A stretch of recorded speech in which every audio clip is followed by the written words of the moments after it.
ನಮಸ್ಕಾರ ಎಲ್ಲ ಚಾಲಕರಿಗೆ. ಇದು ಬೆಂಗಳೂರು ಯಶವಂತಪುರ ಕಡೆ ಹೆಸರಾಂತ ಕಂಪನಿಗೆ 20 feet 22 feet 24 feet container close ವಾಹನಗಳಿಗೆ ಸುಮಾರು ಒಂದು 20 ಜನ ಚಾಲಕರು ಬೇಕಾಗಿರಂತೆ. ಕರ್ನಾಟಕದಿಂದ ಆಂಧ್ರಪ್ರದೇಶ, ತೆಲಂಗಾಣ, ತಮಿಳುನಾಡು, ಕೇರಳ ಮತ್ತು ಮಹಾರಾಷ್ಟ್ರ ಈ ಎಲ್ಲ ಭಾಗಗಳಲ್ಲಿ ಲಾಂಗ್ ಟ್ರಿಪ್ ಹೋಗೋದಿತ್ತು ನೋಡಿ. ಹೆವಿ ಬ್ಯಾಡ್ಸ್ ಬೇಕು.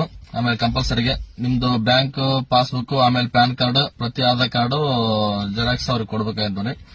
ಮತ್ತೆ ಇನ್ನೊಂದು ಏನಪ್ಪಾ ಅಂತಂದ್ರೆ ಪೊಲೀಸ್ ವೆರಿಫಿಕೇಶನ್ ಸರ್ಟಿಫಿಕೇಟ್ ಕಡ್ಡಾಯವಾಗಿ ಬೇಕಂತ ನೋಡಿ. ಇವು ಸ್ಯಾಲರಿ ಬಂದ್ಬಿಟ್ಟು 27,000ದಿಂದ 33,000ವರೆಗೂ ಸಂಬಳ ಇರ್ತಂತ ನೋಡಿ. ರೂಮಿನ ವ್ಯವಸ್ಥೆ ಗುಣ ಕೊಡ್ತಾರ ಅವರು. ಯಾರಿಗಾದ್ರೂ ಇಂಟ್ರೆಸ್ಟ್ ಇದ್ದರೂ ಡಿಸ್ಕ್ರಿಪ್ಷನ್ ನಂಬರ್ ಕೊಡ್ತಾ ಆ ನಂಬರ್ಗೆ ಕಾಲ್ ಮಾಡಿ ಮಾತಾಡಿ ಜಾಯ್ನಿಂಗ್ ಆಗಿ ನೋಡಿ. ಲಾಂಗ್ ಟ್ರಿಪ್ ಹೋಗಿರ್ತಾರೆ ಕರ್ನಾಟಕದಿಂದ ಕೇರಳ, ಆಂಧ್ರಪ್ರದೇಶ, ತೆಲಂಗಾಣ ಈ ಭಾಗಗಳಲ್ಲಿ ವಾಹನಗಳನ್ನು ಓಡಿಸೋದಿರ್ತದೆ ನೋಡಿ. ಕೆಳಗಡೆ ಒಂದು ಅಡ್ರೆಸ್ ಎಲ್ಲ ಕೊಟ್ಟಿರ್ತೀನಿ, ಅವರಿಗೆ ಕಾಲ್ ಮಾಡಿಬಿಟ್ಟು ಮಾತಾಡಿ ಜಾಯ್ನಿಂಗ್ ಆಗಿ. ನಮಸ್ಕಾರ.